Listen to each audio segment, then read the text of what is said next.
They are becoming porters, stevedores, wood sawyers, brickmakers, whitewashers, and barbers, so that the free blacks can scarcely find means to subsistence. That's what Frederick Douglass wrote. How many of y'all knew that? Did anybody learn that in public school? How many? Give me a yes or no. Did anybody in here learn in public school that going you could go back 150 years, 200 years, and find black people complaining about this idea that they would rather bring people from other countries to do certain jobs than to actually hire you? Isn't that interesting? Isn't that interesting?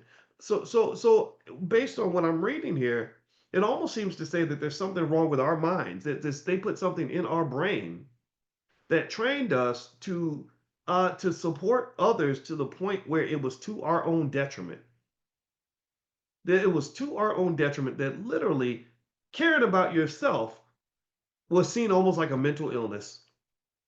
That a black person who says, I care about black people, I care about me and mine first, that's it, that there's something wrong with you.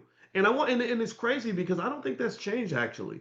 I don't think that's changed. I can't tell you how many times I can go to somebody, go to black people and say, I believe we should put black people first. They're like, what? Oh, that guy's dangerous. He's radical. There's nothing dangerous about taking care of yourself. Everybody else is doing it. That's what everybody else is doing.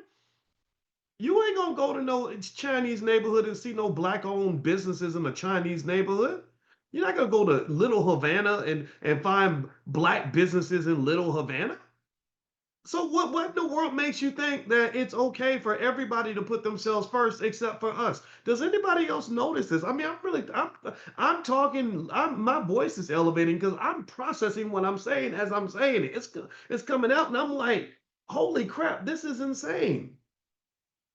So literally, when you are supporting, I'm sorry to anybody who has this. I know some of y'all are Democrats, some of you are Republicans, and I respect that. I really do. But when they trying to get your black butt out there marching for people who would never march for you, you got to make it make sense for me. I don't understand it. I just don't get it. I just don't get it. So let me keep going. Let me keep going because I don't want to make anybody feel bad because it takes time. I don't want to create so much cognitive dissonance that people's heads explode and freak out. Because that's what they do when black people start making sense. When we start talking with common sense, it's not. It's kind of weird to people. All right. So anyway, following the Civil War, entering ethnics displaced blacks from the skilled trades and the artisan class of businesses that blacks have monopolized for centuries. Nearly 10 million new immigrants were brought to America between 1868 and 1880. So this is over again, this is 150 years ago. This ain't recent.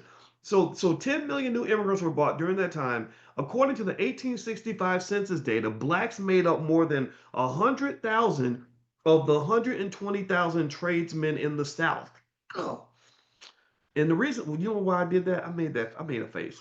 Oh, you know why I made a face?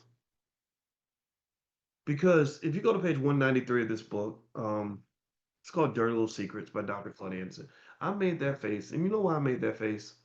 I made the face because I want you to look out your damn window right now and I want you to tell me if you see a group of young black men in their 20s, what percentage of those men are skilled tradesmen?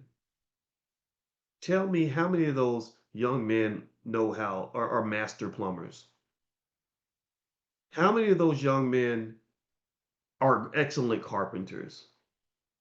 How many of those young men are bricklayers, welders? Hey, you tell me. Tell me.